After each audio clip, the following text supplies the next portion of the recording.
Good morning. Managerial എക്കണോമിക്സിലത്തെ demand and schedule supply എന്ന ചാപ്റ്ററിലത്തെ അടുത്ത ക്ലാസ്സിലേക്ക് നമുക്ക് കിടക്കാം. കഴിഞ്ഞ ക്ലാസ്സിൽ നമ്മൾ ഡിസ്കസ് ചെയ്ത് നിർത്തിയത് മൂവ്മെന്റും ഷിഫ്റ്റ് ഓഫ് ഡിമാൻഡ് കർവുമാണ്. മൂവ്മെന്റ് ഓഫ് ഡിമാൻഡ് കർവും അതുപോലെ ഷിഫ്റ്റ് ഓഫ് ഡിമാൻഡ് കർവും ആണ്. അതിലെ മൂവ്മെന്റ് ഓഫ് ഡിമാൻഡ് കർവ് എന്തായിരുന്നു? പ്രൈസിൽ ചേഞ്ച് വന്നതുകൊണ്ട് ഡിമാൻഡിൽ ചേഞ്ച് വരാണെങ്കിൽ it is called movement of demand curve. Movement along the demand curve നമ്മൾ കഴിഞ്ഞ ദിവസം പഠിച്ചു. അത് മേ ബി രണ്ട് ടൈപ്പ് ഉണ്ട്, എക്സ്റ്റൻഷനും ഉണ്ട്, കോൺട്രാക്ഷനും ഉണ്ട്. അതുപോലെ ഷിഫ്റ്റും ഇതുപോലെ തന്നെയാണ്. Change in demand curve due to any other factors other than price. Price അല്ല റീസൺ ആയിട്ട് വന്നിരിക്കുന്നത്, വേറെ ഏതെങ്കിലും ഒരു ഫാക്ടർ കൊണ്ട് നമ്മുടെ ഡിമാൻഡിൽ ചേഞ്ച് വന്നാല് അതിനെ വിളിക്കുന്ന പേരാണ് ഷിഫ്റ്റ് ഇൻ ഡിമാൻഡ് കർവ്. അത് may be increase or decrease. അത് രണ്ടും കഴിഞ്ഞ ദിവസം പഠിച്ചതിന്റെ കമ്പാരിസൺ നമ്മൾ ഡിസ്കസ് ചെയ്തു. അത് കഴിഞ്ഞിട്ട് എന്താണ് ഇലാസ്റ്റിസിറ്റി ഓഫ് ഡിമാൻഡ് എന്നും കൂടി ഡിസ്കസ് ചെയ്തിട്ടാണ്. ജസ്റ്റ് അതിന്റെ ഇൻട്രൊഡക്ഷൻ മാത്രം പറഞ്ഞിട്ടാണ് നമ്മൾ കഴിഞ്ഞ ക്ലാസ് നിർത്തിയത്. ഇലാസ്റ്റിസിറ്റി എന്ന് പറഞ്ഞാൽ നമ്മൾ എന്താ പഠിച്ചത്? ഇലാസ്റ്റിസിറ്റി എന്ന് ഉദ്ദേശിച്ചത് ലോ ഓഫ് ഡിമാൻഡ് നമ്മൾ പറയുമ്പോൾ എന്താണ്, അതിൽ നമ്മളെ ഡിമാൻഡ് കൂടി അല്ലെങ്കിൽ ഡിമാൻഡ് കുറഞ്ഞു എന്ന് മാത്രമേ പറയുള്ളൂ. അതിന്റെ റേറ്റ് നമ്മൾ ഒരിക്കലും പറയുന്നില്ല ലോ ഓഫ് ഡിമാൻഡില്. പക്ഷെ നമ്മുടെ ഈ ചേഞ്ച് ഇൻ ഡിമാൻഡ്, ഏതെങ്കിലും ഒരു ഫാക്ടറിലുള്ള ചേഞ്ച് മറ്റു ഫാക്ടറിൽ എത്ര റേറ്റ് വെച്ചിട്ടാണ് ചേഞ്ച് ഉണ്ടാക്കിയത്. സപ്പോസ് ഡിമാൻഡും പ്രൈസ് ആണെങ്കിൽ ഡിമാൻഡിന്റെ പ്രൈസിൽ ഇത്ര പെർസെൻറ്റേജ് ചേഞ്ച് വന്നപ്പോൾ ഡിമാൻഡിൽ ഇത്ര പെർസെൻറ്റേജ് ചേഞ്ച് വന്നു. അങ്ങനെ റേറ്റ് വെച്ചിട്ട് നമ്മൾ മെഷർമെന്റ് നടത്തുമ്പോൾ അതിന് വിളിക്കുന്ന പേരാണ് ഇലാസ്റ്റിസിറ്റി ഓഫ് ഡിമാൻഡ് എന്ന്. ജസ്റ്റ് അതിന്റെ ഇൻട്രൊഡക്ഷൻ ക്ലാസ് ആണ് നമ്മൾ കഴിഞ്ഞ ദിവസം ചെയ്തത്. ഇനി നമുക്കതിന്റെ അടുത്ത ക്ലാസ്സിലേക്ക് കിടക്കാം. ഇനി നമ്മൾ നോക്കാനായിട്ട് പോകുന്നത് definition of elasticity of demand ആണ്. ഇതിന്റെ ഡെഫിനിഷൻ നമുക്ക് നോക്കാം. എന്താണ് ഇലാസ്റ്റിസിറ്റി ഓഫ് ഡിമാൻഡ് ഡെഫിനിഷൻ പറഞ്ഞിരിക്കുന്നത്? According to E.K. Estam, elasticity of demand is a measure of responsiveness of quantity demanded to a change in price. It is the measure of responsiveness of the quantity demanded. Quantity demand ചെയ്തതിന്റെ responsiveness to a change in price. പ്രൈസിൽ change വന്നത് കൊണ്ട് quantity ഡിമാൻഡിനെ എത്രമാത്രം respond ചെയ്യുന്ന വെച്ചാൽ എത്രമാത്രം change വന്നു, അതിന്റെ മെഷർമെന്റിനെ വിളിക്കുന്ന പേരാണ് elasticity of demand. Elasticity of demand is a measure of the responsiveness of the quantity demanded. Quantity ഡിമാൻഡിന്റെ responsiveness to a change in price. പ്രൈസിൽ ചേഞ്ച് വന്നത് കൊണ്ട് ക്വാണ്ടിറ്റി ഡിമാൻഡ് എത്രമാത്രം ചേഞ്ച് ചെയ്തു, ആ ഒരു അത് മെഷർ ചെയ്യുന്ന ആ റെസ്പോൺസീവ്നെസ് അല്ലെങ്കിൽ ആ ചേഞ്ച് മെഷർ ചെയ്യുന്നതിനെ വിളിക്കുന്ന പേരാണ് ഇലാസ്റ്റിസിറ്റി ഓഫ് ഡിമാൻഡ് എന്ന് വിളിക്കുന്നത്. അതാണ് ഡെഫിനിഷൻ ആയിട്ട് പഠിക്കേണ്ടത്. അക്കോർഡിംഗ് ടു എസ്റ്റാം. കൃത്യമായിട്ട് പഠിച്ചു വെച്ചോളൂ കേട്ടോ.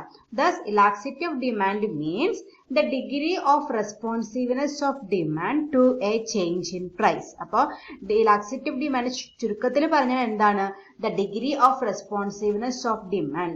ഡിമാൻഡിന്റെ responsiveness to a change in price. അത് രണ്ട് ഫാക്ടറുകൾ തമ്മിൽ വെച്ച് പറഞ്ഞോ. എന്നാലും നമ്മൾ അതിന്റെ മീനിങ് കൃത്യമായിട്ട് പഠിച്ചിട്ടുണ്ട്. എന്താ? Rate of change in one variable in response to change in another variable. ഒരു വാരിയബിളിൽ ചേഞ്ച് വന്നത് കൊണ്ട് മറ്റേ വാരിയബിളിൽ വന്ന ചേഞ്ചിനെ വിളിക്കുന്ന പേരാണ് ഇലാസ്റ്റിസിറ്റി ഓഫ് ഡിമാൻഡ് എന്ന് നമ്മൾ ഇന്നലെ അതിന്റെ മീനിങ് പഠിച്ചിരുന്നു. അപ്പൊ മീനിങ് ആയിട്ടത് പഠിച്ചാൽ മതി. ഇത് രണ്ട് വാരിയബിൾ വെച്ചിട്ട് പറഞ്ഞു എന്നുള്ളൂ. ഇലാസ്റ്റിസിറ്റി ഓഫ് ഡിമാൻഡ് എന്ന് പറയുകയാണെങ്കിൽ degree of responsiveness of demand, ഡിമാൻഡിൽ ചേഞ്ച് വന്നു. ചേഞ്ച് ഇൻ പ്രൈസ്, പ്രൈസിൽ ചേഞ്ച് വന്നതുകൊണ്ട് ഡിമാൻഡിലുള്ള ചേഞ്ചിനെ വിളിക്കുന്ന പേരാണ് ഇലാസ്റ്റിസിറ്റി ഓഫ് ഡിമാൻഡ്. ഓക്കെ, അപ്പൊ ആ ഡെഫിനിഷൻ എസ്റ്റാമിന്റെ ഡെഫിനിഷൻ കൃത്യമായിട്ട് പഠിച്ചു വെക്കാം. ഇനി നമുക്ക് അടുത്ത് നോക്കാനുള്ളത് ടൈപ്സ് ഓഫ് ഇലാസ്റ്റിസിറ്റി ആണ്. There are 4 types of elasticity of demand. They are price elasticity, income elasticity, cross elasticity and advertisement elasticity. Main ആയിട്ട് 4 ടൈപ്പ് ഓഫ് ഇലാസ്റ്റിസിറ്റി ആണുള്ളത്. Price, income, cross and advertisement elasticity. നമുക്ക് ഓരോന്നും detail ആയിട്ട് പഠിക്കാനുണ്ട്. അപ്പോൾ നമുക്ക് ഒന്നാമത്തെ നോക്കാം. ഫസ്റ്റ് വൺ നോക്കാം. That is price elasticity. It measures the responsiveness of demand to a change in price. ഡിമാൻഡും പ്രൈസും രണ്ട് ഫാക്ടർ ഉണ്ടല്ലോ. ഒരു വാരിയബിൾ ചേഞ്ച് ചെയ്യുമ്പോൾ മറ്റേ വാരിയബിളിൽ ചേഞ്ച് ഉണ്ടാവും. അതിന്റെ റെസ്പോൺസീവ്നെസ് മെഷർ ചെയ്യലാണ് നമ്മൾ ഇലാസ്റ്റിസിറ്റി ഓഫ് ഡിമാൻഡ് എന്ന് പഠിച്ചു. പ്രൈസ് ഇലാസ്റ്റിസിറ്റി ആണെങ്കിൽ അവിടെ വരുന്ന രണ്ട് ഫാക്ടർ എന്ന് പറയുന്നത് ഒരു ഫാക്ടർ പ്രൈസ് ആയിരിക്കും, മറ്റേ ഫാക്ടർ ഡിമാൻഡ് ആയിരിക്കും. അപ്പൊ ഈ പ്രൈസിലുള്ള ചേഞ്ച് കൊണ്ട് ഡിമാൻഡിൽ വന്ന ചേഞ്ച് അങ്ങനെ നമ്മൾ സ്റ്റഡി ചെയ്യുമ്പോൾ ആ ഇലാസ്റ്റിറ്റിനെ വിളിക്കുന്ന പേരാണ് പ്രൈസ് ഇലാസ്റ്റിറ്റി. ഓക്കെ, ഇലാസ്റ്റിറ്റി എന്ന് പറഞ്ഞാൽ എന്താണ്? രണ്ട് ഫാക്ടറുകൾ ചേഞ്ച് ചെയ്യുമ്പോൾ ഒരു ഫാക്ടർ ചേഞ്ച് ചെയ്തത് കൊണ്ട് മറ്റു ഫാക്ടറിൽ എന്ത് വ്യത്യാസം വന്നു അതിന് സ്റ്റഡി ചെയ്യുന്ന വിളിക്കുന്ന പേരാണ് ഇലാസ്റ്റിറ്റി എന്ന് പറയുന്നത്. അങ്ങനെ പ്രൈസ് ഇലാസ്റ്റിറ്റി ആണെങ്കിൽ ഒരു സൈഡിൽ എടുക്കേണ്ട ഫാക്ടർ എന്ന് പറയുന്നത് പ്രൈസും മറ്റേ സൈഡിൽ എടുക്കേണ്ട ഫാക്ടർ എന്ന് പറയുന്നത് ഡിമാൻഡുമാണ്. പ്രൈസിൽ ചേഞ്ച് വന്നതുകൊണ്ട് how much change will occur in demand അതിന് വിളിക്കുന്ന പേരാണ് പ്രൈസ് ഇലാസ്റ്റിറ്റി.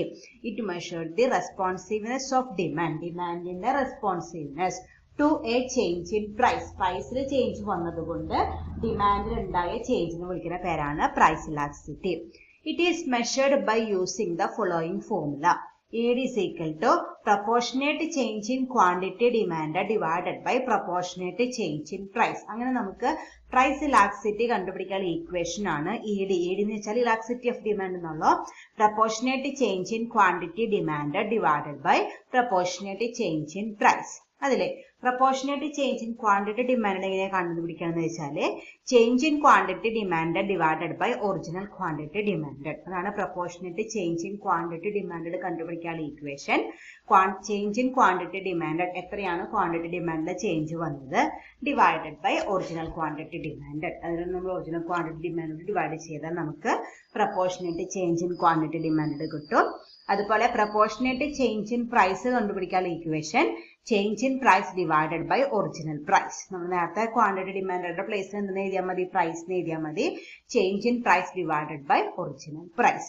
തൽക്കാലം ഈ ഇക്വേഷൻ ഇങ്ങനെ പഠിച്ചു വെച്ചാൽ മതി. നമ്മൾ ഇനി ഇതിന്റെ മെത്തേഡ്സ് പഠിക്കുമ്പോൾ ഡീറ്റെയിൽ ആയിട്ട് പറഞ്ഞിട്ട് ഞാനൊരു പ്രോബ്ലം എക്സ്പ്ലെയിൻ ചെയ്ത് പറഞ്ഞു തരാം. ഒരു തവണ ഞങ്ങളുടെ ഒരു പ്രോബ്ലം ചോദിച്ചു. സാധാരണ എക്കണോമിക്സിലെ പ്രോബ്ലംസ് ചോദിക്കാറില്ല, പക്ഷെ ഒരു തവണ യൂണിവേഴ്സിറ്റി എക്സാമിന് ക്വസ്റ്റ്യൻ ആയിട്ടൊരു പ്രോബ്ലമാണ്, ഇതിന്റെ ഒരു പ്രോബ്ലമാണ് ചോദിച്ചത്. അപ്പൊ അതുകൊണ്ട് നമുക്ക് അത് ഡീറ്റെയിൽ ആയിട്ട് അപ്പോൾ methods four calculating elasticity of demand എന്ന് പറഞ്ഞിട്ട് നമുക്ക് ഇത് കഴിഞ്ഞിട്ട് പഠിക്കാനുണ്ട്.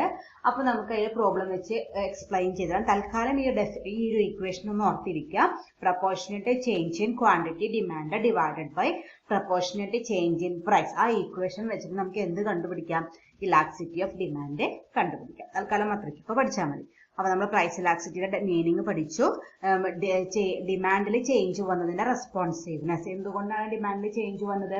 പ്രൈസിൽ ചേഞ്ച് വന്നതുകൊണ്ട്. അതുകൊണ്ടാണ് പ്രൈസ് ഇലാസ്റ്റിറ്റി ആയത്. പ്രൈസിൽ ചേഞ്ച് വന്നതുകൊണ്ട് എത്രയാണ് ക്വാണ്ടിറ്റി ഡിമാൻഡിൽ ചേഞ്ച് വന്നത് അതിനെ വിളിക്കുന്ന പേരാണ് പ്രൈസ് ഇലാസ്റ്റിറ്റി. അടുത്ത് നമുക്ക് നോക്കാനുള്ളത് degrees or types of price elasticity ആണ് നമുക്ക് അടുത്ത് ഡിസ്കസ് ചെയ്യാനുള്ളത്. ഈ പ്രൈസ് ഇലാസ്റ്റിറ്റി ഇത് മൊത്തം മെയിൻ ഇലാസ്റ്റിറ്റി ഓഫ് ഡിമാൻഡിനെ 4 ആയിട്ട് ക്ലാസിഫൈ ചെയ്തിട്ടുണ്ട്. അതിൽ ഒരെണ്ണമാണ് ഏത്? പ്രൈസ് ഇലാസ്റ്റിറ്റി എന്ന് പറയുന്നത്. ഇനി ആ പ്രൈസ് ഇലാസ്റ്റിറ്റി തന്നെ ഡിഫറെന്റ് ടൈപ്സ് ഉണ്ട്, അല്ലെങ്കിൽ ഈ പ്രൈസ് ഇലാസ്റ്റിറ്റിക്ക് തന്നെ ഡിഫറെന്റ് ഡിഗ്രീസ് ഉണ്ട്. ചിലപ്പോൾ അങ്ങനെയായിട്ട് ചോദിക്കാം, ഡിഗ്രീസ് ഓഫ് പ്രൈസ് ഇലാസ്റ്റിറ്റി എന്ന് ചോദിക്കാം, അല്ലെങ്കിൽ ചിലപ്പോൾ ടൈപ്സ് ഓഫ് പ്രൈസ് ഇലാസ്റ്റിറ്റി ചോദിക്കാം. രണ്ട് ചോദിച്ചാലും ഇത് തന്നെയാണ് എഴുതേണ്ടത്. വളരെ ഇമ്പോർട്ടന്റ് ആളാണ്, പല തവണയും റിപ്പീറ്റ് ചെയ്ത് എക്സാമിന് ചോദിച്ചിട്ടുള്ള ഒരു ഏരിയ ആണിത്. അപ്പൊ പ്രത്യേകം ശ്രദ്ധിച്ച് പഠിക്കാം. First one is perfectly elastic demand. ഒന്നാമത്തെ ടൈപ്പ് ആണ് perfectly elastic demand. When a small change in price leads to a great change in demand, it is called perfectly elastic demand. Even when the price remains the same, the demand goes on changing. അതായത് ഇതിൽ പറയുന്നത് എന്താണെന്ന് വെച്ചാല് price ചിലപ്പോ small change in price, അതായത് പ്രൈസിൽ അധികം വ്യത്യാസങ്ങളൊന്നും ഉണ്ടാവില്ല, അഥവാ ഉണ്ടെങ്കിലും ചെറിയൊരു വ്യത്യാസം ഉണ്ടാവുള്ളൂ. പക്ഷെ ക്വാണ്ടിറ്റി ഡിമാൻഡ് ഇങ്ങനെ കൂടിക്കൊണ്ടിരിക്കും, ക്വാണ്ടിറ്റി ഡിമാൻഡ് ഇങ്ങനെ മാറിക്കൊണ്ടിരിക്കും. അങ്ങനെയാണ് ഉണ്ടാവണമെന്ന് വെച്ചാൽ അതിനെ വിളിക്കുന്ന പേരാണ് perfectly elastic demand. A small change in price leads to a great change in demand. It is called perfectly elastic demand. Even when the price remains the same, the demand goes on changing. അതായത് ഇവിടെ കണ്ടില്ലേ, ഈ ഡയഗ്രത്തിൽ നോക്കി നോക്കിയാൽ price എത്രയാണ്? OD തന്നെയാണ്. പക്ഷെ ആ സെയിം OD ലെവലിൽ നമുക്ക് ഒരു സമയത്ത് നമുക്ക് OQ ക്വാണ്ടിറ്റി ഡിമാൻഡ് ചെയ്തു, വേറെ സമയത്ത് OQ1 ഡിമാൻഡ് ചെയ്തു, വേറൊരു സമയത്ത് OQ2 ഡിമാൻഡ് ചെയ്തു. എന്നാണ് പറഞ്ഞത്. പ്രൈസിൽ ചിലപ്പോൾ വളരെ മൈന്യൂട്ടായിട്ടുള്ള ചേഞ്ച് ഉണ്ടാകും, ചിലപ്പോൾ പ്രൈസ് ചേഞ്ച് ചെയ്തില്ല എന്ന് വരും. എന്നാലും എന്ത് മാറിക്കൊണ്ടിരിക്കണോ? ക്വാണ്ടിറ്റി ഡിമാൻഡ് മാറിക്കൊണ്ടിരിക്കണോ, കൂടുകയും ചെയ്യുന്നുണ്ട്, കുറയും ചെയ്യുന്നുണ്ട്. അതിനെ വിളിക്കുന്ന പേരാണ് പെർഫെക്റ്റ്ലി ഇലാസ്റ്റിക് ഡിമാൻഡ്. നമ്മൾ ലോ ഓഫ് ഡിമാൻഡിൽ എന്താ പഠിച്ചിരിക്കുന്നത്? പ്രൈസ് കൂടിയാൽ ക്വാണ്ടിറ്റി ഡിമാൻഡ് കുറയണം, പ്രൈസ് കുറഞ്ഞാൽ ക്വാണ്ടിറ്റി ഡിമാൻഡ് കൂടണം എന്നാണ് നമ്മൾ പഠിച്ചിരിക്കുന്നത്. പക്ഷെ അതൊന്നും ഇവിടെ നടക്കുന്നില്ല. ചിലപ്പോ പ്രൈസിൽ വളരെ ചെറിയൊരു വ്യത്യാസം ഉണ്ടാവും, ചിലപ്പോ പ്രൈസ് മാറാണ്ട് നിൽക്കുന്നു. ഈ രണ്ട് കേസ് ഉണ്ടായാലും പക്ഷെ എന്തിനാ മാറിക്കൊണ്ടിരിക്കുന്നു, ക്വാണ്ടിറ്റി ഡിമാൻഡ് കൂടും കുറഞ്ഞും ചെയ്യുകയാണെങ്കിൽ അതിനെ വിളിക്കുന്ന പേരാണ് perfectly elastic demand. Here elasticity is infinite. Infinite എന്ന് വെച്ചാൽ നമുക്ക് ഇലാസ്റ്റിസിറ്റി മെഷർ ചെയ്യാനായിട്ട് പറ്റുന്നില്ല. കാരണം ഇലാസ്റ്റിസിറ്റി എന്ന് പറഞ്ഞാൽ എന്താണ്, പ്രൈസ് ചേഞ്ച് ചെയ്യുന്നതിനനുസരിച്ച് എന്തും ചേഞ്ച് ചെയ്യണം, ക്വാണ്ടിറ്റി ഡിമാൻഡും ചേഞ്ച് ചെയ്യണം. ഇവിടെ ഒരു വാരിയബിൾ ചേഞ്ച് ചെയ്യുന്നുണ്ട്, ഏത്, ക്വാണ്ടിറ്റി ഡിമാൻഡ് എന്ന് പറഞ്ഞ വാരിയബിൾ ചേഞ്ച് ചെയ്യുന്നുണ്ട്. പക്ഷെ എന്ത് ചേഞ്ച് ചെയ്യണില്ല, പ്രൈസ് ചേഞ്ച് ചെയ്യുന്നില്ല. അതുകൊണ്ട് നമുക്ക് എന്ത് മെഷർ ചെയ്യാൻ പറ്റുന്നില്ല, പ്രൈസ് ഇലാസ്റ്റിസിറ്റി മെഷർ ചെയ്യാൻ പറ്റില്ല. നമ്മൾ നേരത്തെ ഇക്വേഷൻ പഠിച്ചു, proportionate change in quantity demand divided by proportionate change in price. അതാണ് നമ്മുടെ ഇക്വേഷൻ. അതിൽ നമുക്ക് proportionate change in quantity demand കണക്കാക്കാൻ പറ്റുന്നുണ്ട്. പക്ഷെ എന്ത് കണക്കാക്കാൻ പറ്റില്ല, proportionate change in price calculate ചെയ്യാൻ പറ്റില്ല. കാരണം ചില കേസിൽ പ്രൈസ് മാറണേ ഇല്ല, അഥവാ മാറിയാലും വളരെ ചെറിയ എമൗണ്ടിൽ മാറണുള്ളൂ. അപ്പൊ നമുക്ക് കറക്റ്റ് മെഷർമെന്റ് നടത്താൻ പറ്റാത്തത് കൊണ്ട് നമുക്ക് പ്രൈസ് ഇലാസ്റ്റിസിറ്റി കറക്റ്റ് ആയിട്ട് മെഷർമെന്റ് നടത്താനായിട്ട് പറ്റുന്നില്ല. ഏതില്, പെർഫെക്റ്റ്ലി ഇലാസ്റ്റിക് ഡിമാൻഡില്. The demand curve will be a horizontal straight line. അപ്പൊ ഒരു പെർഫെക്റ്റ്ലി ഇലാസ്റ്റിക് ഡിമാൻഡിലെ ഡിമാൻഡ് കർവ് എന്ന് പറയുന്നത് ഹൊറിസോണ്ടൽ സ്ട്രേറ്റ് ലൈൻ ആയിരിക്കും. അത് കണ്ടോ, ഇവിടെ സ്ട്രേറ്റ് ലൈൻ വന്നത്. കാരണം എന്തുകൊണ്ടാണ് സ്ട്രേറ്റ് ലൈൻ വന്നത്, പ്രൈസ് ചേഞ്ച് ചെയ്യുന്നില്ല. അപ്പൊ അതുകൊണ്ട് ഇതൊരു ഹൊറിസോണ്ടൽ സ്ട്രേറ്റ് ലൈൻ ആയിരിക്കും. Demand curve DD is the demand curve. It will be a horizontal straight line. This is an imaginary concept. അതുപോലെ ഈ പെർഫെക്റ്റ്ലി ഇലാസ്റ്റിക് ഡിമാൻഡ് എന്ന് പറയുന്നത് ഒരു ഇമാജിനറി കോൺസെപ്റ്റ് ആണ്. പ്രാക്ടിക്കലി നമുക്ക് ഇങ്ങനെ ഒരു ഫിനോമിന കണ്ടുപിടിക്കാനായിട്ട് പറ്റില്ല. കാരണം നമുക്കതിനും തോന്നുന്നില്ല പ്രൈസ് ചേഞ്ച് ചെയ്യാണ്ട് വെറുതെ ഡിമാൻഡ് കൂടുക കുറയുക, അങ്ങനെ ഒരു കോൺസെപ്റ്റ് നമുക്ക് ഇൻ റിയാലിറ്റിയിൽ മീറ്റ് ചെയ്യാനായിട്ട് പറ്റില്ല. So it is a myth. ഇതൊരു മിത്താണ്. നമുക്ക് പ്രാക്ടിക്കലായിട്ട് നമുക്കിതിന് ഒരു എക്സാമ്പിൾ അല്ലെങ്കിൽ നമുക്കിത് വിസിബിൾ ആവാത്ത ഒരു കോൺസെപ്റ്റ് ആണ് ഈ പെർഫെക്റ്റ്ലി ഇലാസ്റ്റിക് ഡിമാൻഡ്. അപ്പൊ അതാണ് ഒന്നാമത്തെ types of price elasticity, perfectly elastic demand. Price change ചെയ്തില്ലെങ്കിലും എന്ത് ചേഞ്ച് ചെയ്യുക, ഡിമാൻഡ് കൂടിയും കുറഞ്ഞിരിക്കുക. അതിന് വിളിക്കുന്ന പേരാണ് പെർഫെക്റ്റ്ലി ഇലാസ്റ്റിക് ഡിമാൻഡ് എന്ന് വിളിക്കുന്നത്. Elasticity will B infinite. We cannot measure the price elasticity and the demand curve will be a horizontal straight line. അതൊരു horizontal straight line ആയിരിക്കും. It is a myth. അത്രയ്ക്കാണ് ഇതിൽ പഠിക്കാനുള്ളത്. ഗ്രാഫ് വരച്ചു വെക്കാട്ടാ. നമുക്ക് 5 type പഠിക്കാനുണ്ട്. 5 ടൈപ്പിന്റെയും ഗ്രാഫ് കൃത്യമായിട്ട് പഠിച്ചു വെക്കണം. നോക്കുക, ഗ്രാഫ് നോക്കി നോക്കിയാൽ DD is the demand curve. പിന്നെ എന്താ ചെയ്യുന്നത്, ഗ്രാഫ് വരയ്ക്കുമ്പോൾ നമ്മൾ ശ്രദ്ധിക്കേണ്ടത് പ്രൈസ് കോൺസ്റ്റന്റ് ആയിട്ട് ഒരു സ്ട്രേറ്റ് ലൈൻ വരയ്ക്കുക. ദെൻ ഡിഫറെന്റ് ക്വാണ്ടിറ്റീസ് ഡിമാൻഡ് ചെയ്യുക. അതാണ് എൻ്റെ അർത്ഥം. പ്രൈസ് സെയിം ആയാലും ക്വാണ്ടിറ്റി ഡിഫറെന്റ് ആണ്. അതിന് വിളിക്കുന്ന പേരാണ് perfectly elastic demand. Okay, then the next one is perfectly inelastic demand. അതിന്റെ കൂടെ ഒരു ഇൻ ചേർന്നുള്ള വേറെ വ്യത്യാസങ്ങളൊന്നുമില്ല. Perfectly inelastic demand. When a demand of a commodity does not change, whatever be the change in price, it is called perfectly inelastic demand. നമ്മൾ നേരത്തെ പഠിച്ചാണ് നേരെ opposite. നേരത്തെ എന്താ പഠിച്ചത്, പ്രൈസ് ചേഞ്ച് ചെയ്യുന്നില്ല, ക്വാണ്ടിറ്റി ഡിമാൻഡ് ചേഞ്ച് ചെയ്യുന്നു. ഇവിടെ അതല്ല, പ്രൈസ് വാരി ചെയ്യുന്നുണ്ടെങ്കിലും അല്ലെങ്കിൽ ക്വാണ്ടിറ്റി ഡിമാൻഡ് കോൺസ്റ്റന്റ് ആയിട്ട് നിന്നിട്ട് പ്രൈസ് വാരി ചെയ്യാം. നേരത്തെ തന്നെ നേരെ ഓപ്പോസിറ്റ്. ഇവിടെ നോക്കിയാൽ ക്വാണ്ടിറ്റി OQ എപ്പോഴും കോൺസ്റ്റന്റ് ആണ്. പക്ഷെ ഡിഫറെന്റ് പ്രൈസ് ലെവൽ ഉണ്ട്. OP ഉണ്ട്, OP1 ഉണ്ട്, OP2. ഡിഫറെന്റ് പ്രൈസ് ലെവൽ ആയാലും നമ്മുടെ ക്വാണ്ടിറ്റി ഡിമാൻഡ് പണ്ടത്തെ പോലെ തന്നെ OD തന്നെ മെയിൻറ്റെയിൻ ചെയ്യുകയാണെങ്കിൽ അതിനെ വിളിക്കുന്ന പേരാണ് പെർഫെക്റ്റ്ലി ഇൻലാസ്റ്റിക് ഡിമാൻഡ്. അതായത് നമ്മൾ സാധാരണ പഠിച്ചിരിക്കുന്നത് പ്രൈസ് കൂടുമ്പോൾ ഡിമാൻഡ് കുറയണം, പ്രൈസ് കുറയുമ്പോൾ ക്വാണ്ടിറ്റി ഡിമാൻഡ് കൂടണം എന്നാണ്. പക്ഷെ ഇവിടെ OP ആയാലും OP1 ആയാലും OP2 ആയാലും നമുക്ക് വരുന്ന ക്വാണ്ടിറ്റി ഡിമാൻഡ് ഏത് തന്നെയാണ്, OD തന്നെയാണ്. Whatever when a demand of a commodity does not change, whatever be the change in price, it is called perfectly inelastic demand. In this case, a great change in price leads to no change in demand. Price എന്തോരം മാറിക്കോട്ടെ, പക്ഷെ എന്ത് മാറില്ല, demand constant ആയിട്ട് നിൽക്കും. Here is equal to 0. ഇവിടെ നമുക്ക് elasticity എന്ന് പറഞ്ഞ ഇലാസ്റ്റിസിറ്റി ആട്ടാ, ഇലാസ്റ്റിസിറ്റി നമുക്ക് 0 ആണ്. അവിടെ നമുക്ക് മെഷർമെന്റ് നടത്താനായിട്ട് പറ്റുന്നില്ല. കാരണം നേരത്തെ പറഞ്ഞോണം തന്നെ നമുക്ക് ഇക്വേഷനിൽ സബ്സ്റ്റിറ്റ്യൂട്ട് ചെയ്യുമ്പോൾ പ്രൊപ്പോർഷനേറ്റ് ചേഞ്ച് ഇൻ പ്രൈസ് ഇതിൽ കണ്ടുപിടിക്കാൻ പറ്റും, കാരണം ചേഞ്ച് ഉണ്ടാവുന്നത് കൊണ്ട്. പക്ഷെ എന്ത് കണ്ടുപിടിക്കാൻ പറ്റില്ല, proportionate change in quantity demand കണ്ടുപിടിക്കാനായിട്ട് പറ്റുന്നില്ല. കാരണം എന്താണ്, അതിന് നമുക്ക് ചേഞ്ച് വരാത്തത് കൊണ്ട് proportionate change in quantity demand കണ്ടുപിടിക്കാനായിട്ട് പറ്റുന്നില്ല. അതുകൊണ്ട് തന്നെ നമുക്ക് ഇവിടെ ഇലാസ്റ്റിസിറ്റി മെഷർ ചെയ്യാനായിട്ട് പറ്റുന്നില്ല. So here is equal to 0. നമ്മൾ നേരത്തെ എന്താ പഠിച്ച ഈസ് ഈക്വൽ ടു ഇൻഫിനിറ്റ് ആണ്, നമുക്ക് കണ്ടുപിടിക്കാൻ പറ്റില്ല എന്ന് പറഞ്ഞ പോലെ തന്നെ ഇവിടെ നമുക്ക് proportionate change in quantity demand change ചെയ്യാത്തത് കൊണ്ട് നമുക്ക് ഫൈൻഡ് ഔട്ട് ചെയ്യാൻ പറ്റാത്തത് കൊണ്ട് ഈ കേസിൽ നമുക്ക് എന്താണ് is equal to 0. Then the demand curve will be a vertical straight line. But ഈ പെർഫെക്റ്റ്ലി ഇൻഇലാസ്റ്റിക് ഡിമാൻഡിലാണെങ്കിൽ നമുക്ക് എന്തായിരിക്കും വെർട്ടിക്കൽ സ്ട്രേറ്റ് ലൈൻ ആയിരിക്കും. നേരത്തെ എന്തായിരുന്നു അത് ഹൊറിസോണ്ടൽ സ്ട്രേറ്റ് ലൈൻ ആയിരുന്നു. കാരണം ഏതായിരുന്നു കോൺസ്റ്റന്റ് ആയിട്ട് നിൽക്കുന്നത്? പ്രൈസ് ആണ് കോൺസ്റ്റന്റ് ആയിട്ട് നിന്നിരുന്നത്. അപ്പൊ നമുക്ക് ഇങ്ങനത്തെ ഒരു ലൈനാണ് കിട്ടിയത്. പക്ഷെ ഇവിടെ ഏതാണ് കോൺസ്റ്റന്റ് ആയിട്ട് നിൽക്കുന്നത്? ഡിമാൻഡ് ആണ് കോൺസ്റ്റന്റ് ആയിട്ട് നിൽക്കുന്നത്. അപ്പൊ നമ്മുടെ ഡിമാൻഡ് കർവ് എന്ന് പറയുന്നത് ഒരു വെർട്ടിക്കൽ സ്ട്രേറ്റ് ലൈൻ ആയിരിക്കും.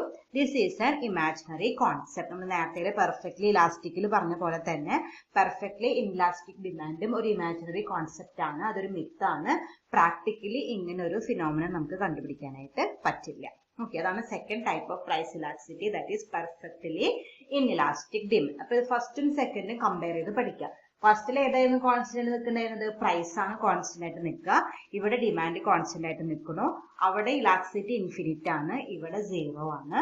ഡിമാൻഡ് കർവ് ഫസ്റ്റത്തേല് ഹൊറിസോണ്ടൽ സ്ട്രേറ്റ് ലൈൻ ആണ്, ഇവിടെ വെർട്ടിക്കൽ സ്ട്രേറ്റ് ലൈൻ. രണ്ടും നമ്മുടെ ഇമാജിനറി കോൺസെപ്റ്റ് ആണ്. നമുക്ക് റിയാലിറ്റിയിൽ നമുക്കത് ഫൈൻഡ് ഔട്ട് ചെയ്യാനായിട്ട് പറ്റില്ല. അപ്പൊ നമ്മൾ രണ്ടെണ്ണം പഠിച്ചു കഴിഞ്ഞു, പെർഫെക്റ്റ്ലി ഇലാസ്റ്റിക് ഡിമാൻഡും perfectly inelastic demand.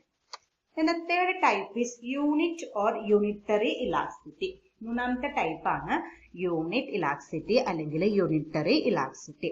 When a given percentage change in price cause an equally proportionate change in demand, it is called unit elasticity. അതായത് പ്രൈസിൽ ചേഞ്ച് വന്ന അതേ റേറ്റിൽ തന്നെ ക്വാണ്ടിറ്റി ഡിമാൻഡിലും ചേഞ്ച് വന്നാൽ അതിനെ വിളിക്കുന്ന പേരാണ് unit elasticity. When a given percentage change in price causes an equally proportionate change in demand, it is called unit elasticity. ആ എക്സാമ്പിൾ വായിച്ചാൽ കുറച്ചുകൂടി മനസ്സിലാവും. 5% increase in price brings about a 5% fall in demand. 5% price കൂടി. Price കൂടുമ്പോൾ എന്തുണ്ടാവണം? Demand കുറയണം. 5% price കൂടിയപ്പോ 5% demand കുറഞ്ഞു. അല്ലെങ്കിൽ 5% price കുറഞ്ഞപ്പോ 5% demand കൂടി. എത്ര പെർസെന്റേജ് ആണോ ഒരു വാരിയബിളിൽ ചേഞ്ച് വന്നത് അതിന്റെ ഈക്വലന്റ് ചേഞ്ച് മറ്റേ വാരിയബിളിലും ഉണ്ടാവുകയാണെങ്കിൽ അതിനെ വിളിക്കുന്ന പേരാണ് unit or unitary elasticity. A given percentage change in price causes an equally proportionate change in demand, it is called unit elasticity. Here E is equal to 1. നമുക്ക് അവിടെ E എന്തായിട്ട് കിട്ടും? 1 ആയിട്ട് കിട്ടും. കാരണം പ്രൊപ്പോർഷനേറ്റ് ചേഞ്ച് ഇൻ ക്വാണ്ടിറ്റി ഡിമാൻഡും proportionate change in പ്രൈസും same ആയിരിക്കും. അപ്പൊ അത് നമ്മളെ ഇക്വേഷനിൽ കൊടുത്താൽ നമുക്ക് എത്ര കിട്ടുക? 1 തന്നെയാണ് കിട്ടുക. അപ്പൊ if the unit, in the case of unitary elasticity, the elasticity will be 1.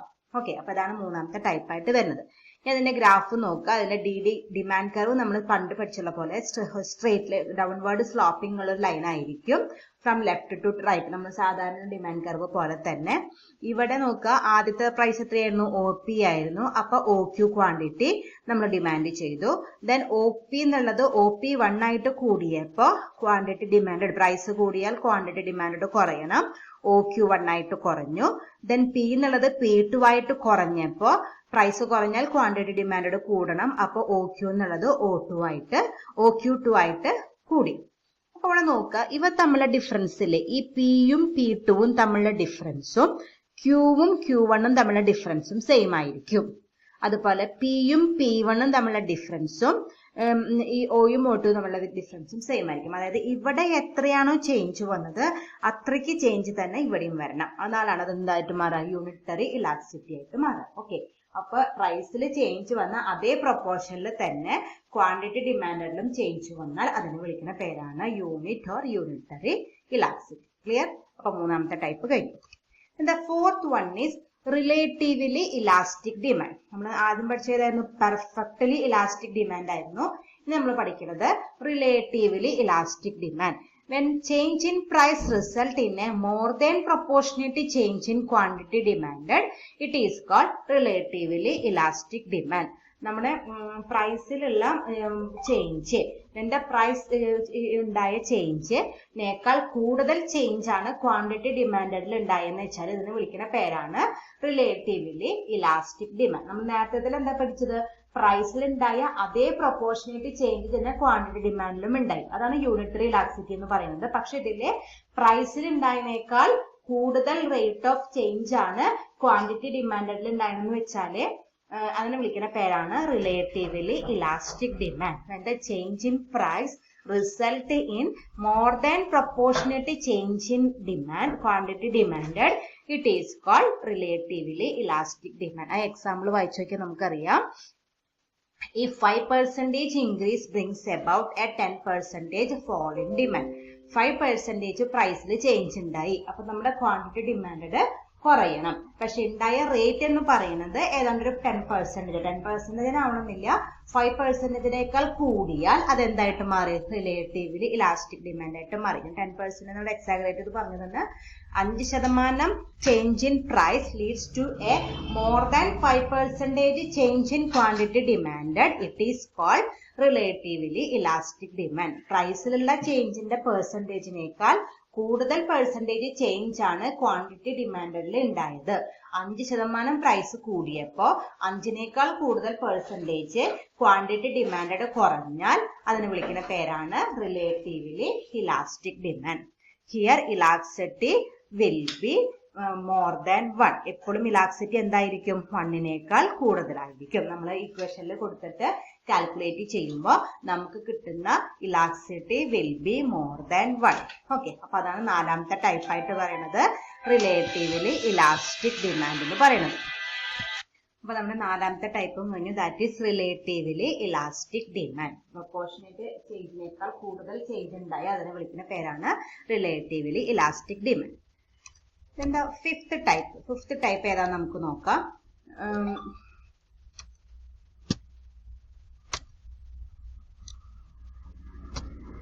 Fifth type ഞങ്ങളുടെ 4 എന്നാണ് എഴുതിയിരിക്കുന്നത്, കറക്റ്റ് ചെയ്യാതെ 4 അല്ല 5 ആണ്. Relatively in elastic demand. അഞ്ചാമത്തെ ടൈപ്പാണ് റിലേറ്റീവ്ലി ഇൻ ഇലാസ്റ്റിക് ഡിമാൻഡ് ആണ്. When the change in price result in less than proportionate change in quantity demanded, it is called relatively inelastic demand. അതിനു മുമ്പ് ഞാൻ നേരത്തെ തന്നെ ഗ്രാഫ് ഒന്ന് പറഞ്ഞില്ല എന്ന് തോന്നുന്നു. അതൊന്ന് നമുക്ക് നോക്കാം. ഇവിടെ നോക്കി നോക്കിയ ഗ്രാഫ് നോക്കി നോക്കി. ഇവിടുത്തെ OP എന്നുള്ളത് OP1 ആയിട്ട് കൂടി. അപ്പൊ നമുക്ക് എന്തുണ്ടാവണം? പ്രൈസ് കൂടിയാൽ ക്വാണ്ടിറ്റി ഡിമാൻഡ് കുറയണം. അപ്പൊ അത് കുറഞ്ഞു. അതുപോലെ P എന്നുള്ളത് P2 ആയിട്ട് കുറഞ്ഞപ്പോ ക്വാണ്ടിറ്റി ഡിമാൻഡ് കൂടണം. അപ്പൊ അത് കൂടി. ഇവിടെ ഈ ഗ്യാപ്പ് നോക്കാം. നേരത്തെ ഞാൻ പറഞ്ഞു ഇത് തമ്മിലുള്ള ഗ്യാപ്പും ഇവിടെ തമ്മിലുള്ള ഗ്യാപ്പും സെയിം ആവണമെന്ന് പറഞ്ഞു. അപ്പൊ അത് വരയ്ക്കുമ്പോൾ അങ്ങനെ തന്നെ ഏതാണ്ട് കറക്റ്റ് മെഷർമെന്റ് ഒന്നും എടുത്ത് വരയ്ക്കാൻ പറ്റില്ലെങ്കിലും ഏതാണ്ട് ഈക്വൽ ആവുന്ന രീതിയിലുള്ള ഗ്യാപ്പ് വെച്ചിട്ട് വരയ്ക്കാം.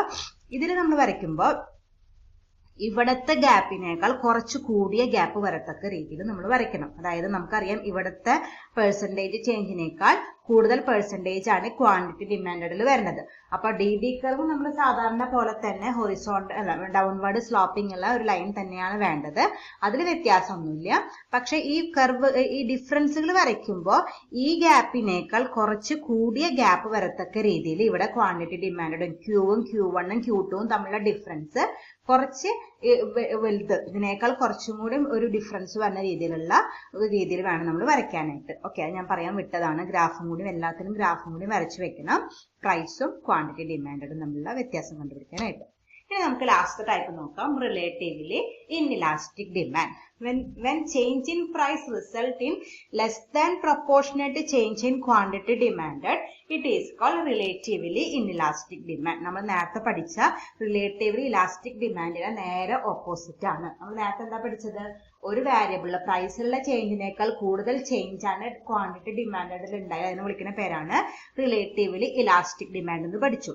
അതിന് നേരെ ഓപ്പോസിറ്റ് എന്ന് പറഞ്ഞാല് പ്രൈസിലുള്ള ചേഞ്ചിനേക്കാൾ കുറവ് പെർസെന്റേജ് ചേഞ്ച് ആണ് ക്വാണ്ടിറ്റി ഡിമാൻഡിൽ വന്നെന്ന് വെച്ചാൽ അതിനെ വിളിക്കുന്ന പേരാണ് relatively inelastic demand. When change in price result in less than proportionate change in quantity demanded, it is called relatively inelastic demand. For example, 10% increase in price brings about a 5% fall in demand. അതായത് 10% price കൂടി പക്ഷെ കൂടിയ price 10% price കൂടിയതിന് ഡിമാൻഡിൽ വന്ന change 10നേക്കാൾ കുറവാണ്. ഇവിടെ 5% എഴുതിയേക്കുന്നു. 5% ആവണമെന്നില്ല, 10നേക്കാൾ കുറവായാലാണ് എന്തെന്ന് വിളിക്കുക, ഈ റിലേറ്റീവ്ലി ഇൻഇലാസ്റ്റിക് ഡിമാൻഡ് എന്ന് വിളിക്കാം. അങ്ങനെ change in price result in less than proportionate change in quantity demanded, it is called relatively inelastic demand. Here elasticity will be less than 1. നമ്മൾ നേരത്തെ എന്താ പഠിച്ചത്, നേരത്തെ മോർ ദാൻ 1 ആയിരുന്നു, ഇവിടെ ലെസ് ദാൻ 1 ആയിരിക്കും. അപ്പൊ അതാണ് അഞ്ചാമത്തെ ടൈപ്പ് ആയിട്ട് പറയുന്നത്, റിലേറ്റീവ്ലി ഇൻഇലാസ്റ്റിക് ഡിമാൻഡ്. ഓക്കെ, അപ്പൊ ഞാൻ നേരത്തെ പറഞ്ഞോണം 4th ഉം 5th ഉം കമ്പയർ ചെയ്ത് പഠിക്കാം. 4th നമ്മൾ എന്താ പഠിച്ചത്, പ്രൈസിൽ വന്ന ചേഞ്ചിനേക്കാൾ കൂടുതൽ പെർസെന്റേജ് ചേഞ്ച് ആണ് ക്വാണ്ടിറ്റി ഡിമാൻഡിൽ വന്നെന്ന് വെച്ചാല് അതാണ് റിലേറ്റീവ്ലി ഇലാസ്റ്റിക് ഡിമാൻഡ് ആയിട്ട് വരിക. റിലേറ്റീവ്ലി ഇൻഇലാസ്റ്റിക് ഡിമാൻഡ് എന്ന് പറഞ്ഞാല് പ്രൈസിൽ വന്ന ചേഞ്ചിനേക്കാൾ കുറവ് റേറ്റ് ഓഫ് ചേഞ്ച് ആണ് ക്വാണ്ടിറ്റി ഡിമാൻഡിൽ വന്നെന്ന് വെച്ചാല് അതിനെ വിളിക്കുന്ന പേരാണ് റിലേറ്റീവ്ലി ഇൻഇലാസ്റ്റിക് ഡിമാൻഡ് എന്ന് പറയുന്നത്. ഓക്കെ, അപ്പൊ രണ്ടും കൂടി കമ്പയർ ചെയ്ത് പഠിക്കുക. റിലേറ്റീവ്ലി ഇൻഇലാസ്റ്റിക്കിലാണെങ്കിൽ റിലേറ്റീവ്ലി ഇലാസ്റ്റിക്കിലാണെങ്കിൽ മോർ ദാൻ 1 ആയിരിക്കും, റിലേറ്റീവ്ലി ഇൻഇലാസ്റ്റിക്കിലാണെങ്കിൽ ലെസ് ദാൻ 1 ആയിരിക്കും. ഓക്കെ, എക്സാമ്പിളും പഠിച്ചു വെക്കുക. റിലേറ്റീവ്ലി ഇലാസ്റ്റിക്കിലാണെങ്കിൽ 5% change in price leads to more than 5% change in quantity demand. അതാണ് റിലേറ്റീവ്ലി ഇലാസ്റ്റിക് ആവുക. റിലേറ്റീവ്ലി ഇൻഇലാസ്റ്റിക്കില് 10% change in price leads to less than 10% change in demand. അതാണ് റിലേറ്റീവ്ലി ഇൻഇലാസ്റ്റിക് ആവുക. പിന്നെ അതിന്റെ ഗ്രാഫ് വരച്ചു വെക്കുക. നേരത്തെ പോലെ തന്നെ നമ്മൾ സാധാരണ പോലെ ഡിമാൻഡ് കർവ് വരയ്ക്കുക, ഡൗൺവേർഡ് സ്ലോപ്പിംഗ് ഉള്ളത്. ഈ ഡിഫറൻസ് നോക്കുമ്പോൾ നേരത്തെ ഞാൻ എന്താ പറയുന്നത്, പിനേക്കാൾ കൂടുതൽ, പ്രൈസിന്റെ ഡിഫറൻസിനേക്കാൾ കൂടുതലായിരിക്കണം ക്വാണ്ടിറ്റിയുടെ ഡിഫറൻസ് എന്ന് പറഞ്ഞു. അതിന്റെ നേരെ ഓപ്പോസിറ്റ്, ക്വാണ്ടിറ്റിയുടെ ഡിഫറൻസിനേക്കാൾ, ആ ലെങ്തിനേക്കാൾ കുറച്ച് ലെങ്ത് കൂടിയ രീതിയിൽ വേണം പ്രൈസിന്റെ ലെങ്ത് വരയ്ക്കാനായിട്ട്. കാരണം ഇതിനേക്കാൾ കുറവാണ്, പ്രൈസിന്റെ ചേഞ്ചിനേക്കാൾ കുറവ് ചേഞ്ച് ആണ് ക്വാണ്ടിറ്റി ഡിമാൻഡിൽ ഉണ്ടാവാം. അപ്പൊ പിയുടെ ഈ ഗ്യാപ്പ് കൂടുതലും ക്യൂയുടെ ഗ്യാപ്പ് കുറഞ്ഞിട്ടും വരയ്ക്കണം. നേരത്തെ നമ്മൾ എന്താ പഠിച്ചത്, പിയുടെ ഗ്യാപ്പ് കുറവും ക്യൂയുടെ ഗ്യാപ്പ് കൂടുതലുമായിട്ട് വരയ്ക്കണം എന്ന് പറഞ്ഞു, ഇതിലെ റിലേറ്റീവ്ലി ഇലാസ്റ്റിക്കില്. പക്ഷെ റിലേറ്റീവ്ലി ഇൻഇലാസ്റ്റിക്കില് പ്രൈസിനേക്കാൾ കുറവ് ചേഞ്ച് ആണ് ഏതിൽ വരിക, ക്വാണ്ടിറ്റി ഡിമാൻഡിൽ വരുന്നത്. അതുകൊണ്ട് നമ്മൾ പിയുടെ സൈഡിൽ വരയ്ക്കുന്ന ഗ്യാപ്പിനേക്കാൾ കുറവ് ലെങ്ത് കുറഞ്ഞിട്ടായിരിക്കണം ക്യൂര് ഇവിടെ ഡിഫറൻസിൽ വരയ്ക്കേണ്ടത്. അത് പ്രത്യേകം ശ്രദ്ധിച്ചു വരയ്ക്കാം. അപ്പൊ ഈ 4 ടൈപ്പും പഠിക്കുമ്പോൾ എല്ലാം അതിന്റെ കൂടെ എന്തുകൂടി പഠിച്ചു വെക്കണം, അതിന്റെ ഗ്രാഫും കൂടി പഠിച്ചു വെക്കണം. അതിൽ ആദ്യത്തെ 2 എണ്ണം ഒരെണ്ണത്തിൽ ഹൊറിസോണ്ടൽ സ്ട്രേറ്റ് ലൈനും ഒരെണ്ണം വെർട്ടിക്കൽ സ്ട്രേറ്റ് ലൈനും ആവും. മൂന്നാമത്തേല് നമ്മൾ സാധാരണ വരണ പോലെ ഡൗൺവേർഡ് സ്ലോപ്പിംഗുള്ള ഡിമാൻഡ് കർവാണ് വരയ്ക്കേണ്ടത്. അതിൽ പിയും ക്യൂരിയും ആ ഡിഫറൻസ്, ആ മെഷർമെന്റ് ഏതാണ്ട് ഈക്വൽ ആവുന്ന രീതിയിൽ വരയ്ക്കുക. ദെൻ 4ലും 5ലും ആ ഡിഫറൻസ് വ്യത്യാസപ്പെട്ടിട്ട് വേണം വരയ്ക്കാനായിട്ട്. റിലേറ്റീവ് ഇലാസ്റ്റിക്കിലാണെങ്കിൽ പി സൈഡിലെ ഗ്യാപ്പിനേക്കാൾ കൂടുതൽ ഗ്യാപ്പ് ക്യൂ സൈഡിൽ വരണം. റിലേറ്റീവ്ലി ഇൻഇലാസ്റ്റിക്കിലാണെങ്കിൽ പി സൈഡിൽ കൂടുതൽ ഗ്യാപ്പ് വരാം, അതിനേക്കാൾ കുറവ് ഗ്യാപ്പിൽ വേണം ക്യൂ സൈഡിൽ വരയ്ക്കാനായിട്ട്. അപ്പൊ ഞാൻ നേരത്തെ പറഞ്ഞോണം തന്നെ വളരെ ഇമ്പോർട്ടന്റ് ആയിട്ടുള്ള ഒരു ഏരിയ ആണ് ഈ ടൈപ്സ് ഓഫ് പ്രൈസ് ഇലാസ്റ്റിസിറ്റി എന്ന് പറയുന്നത്. അത് കൃത്യമായിട്ട് മെയിൻ ഇലാസ്റ്റിസിറ്റി ഓഫ് ഡിമാൻഡിന്റെ ഒന്നാമത്തെ ടൈപ്പ് ആണ്, ഇലാസ്റ്റിസിറ്റി ഓഫ് ഡിമാൻഡിന്റെ ഫസ്റ്റ് ടൈപ്പ് ആണ് പ്രൈസ് ഇലാസ്റ്റിസിറ്റി എന്ന് പറയുന്നത്. ആ ഫസ്റ്റ് ടൈപ്പിന്റെ സബ് ടൈപ്സ് ആണ് ഈ 5 പഠിക്കാനുള്ളത്. Perfectly elastic, perfectly inelastic, unit elastic, relatively elastic and relatively inelastic. അത് കൃത്യമായിട്ട് അതിന്റെ മീനിങ് കമ്പയർ ചെയ്ത് പഠിക്കുക, പ്ലസ് അതിന്റെ ഗ്രാഫും കൂടി പഠിച്ചു. Okay, thank you.